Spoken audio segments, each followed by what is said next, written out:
শুভ সকাল সবাইকে।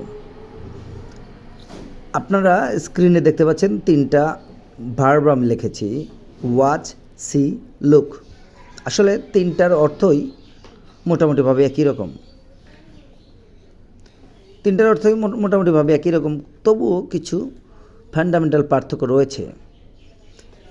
এখানে ওয়াচ, সি, লুক এই তিনটার অর্থ হচ্ছে দেখা, কিন্তু আমাদের বুঝতে হবে তিনটার মধ্যে যে সামান্য পার্থক্যটি রয়েছে সেটা। যেমন আমরা প্রথমে আসি সি মানে এটা হচ্ছে এমন দেখা, যেমন আমাদের চোখ খুলেছি, চোখের সামনে কিছু পড়েছে, আমি দেখেছি, এটা হচ্ছে সি।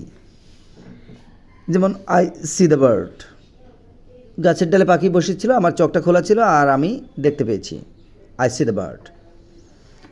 আবার লুক অর্থ তাকানো বা দেখা, যখন আপনাকে কেউ ইঙ্গিত করবে যে ওই দেখো একটা ছেলে আসতেছে, তখন আমি কি করলাম, আমি লুক করলাম। যেমন I look at the board, যখন শিক্ষক আমাকে বলল বোর্ডে তাকাও, তখন আমি বোর্ডের দিকে তাকিয়েছি। তাই কেউ আমাকে যখন ইঙ্গিত করে কোনো কিছু দেখার জন্য, তখন সেটা আমরা সাধারণত লুক ব্যবহার করি। ওয়াচ হচ্ছে যেটাকে আমরা খুব মনোযোগ দিয়ে দেখি, যেমন আই ওয়াচ দ্য টেলিভিশন।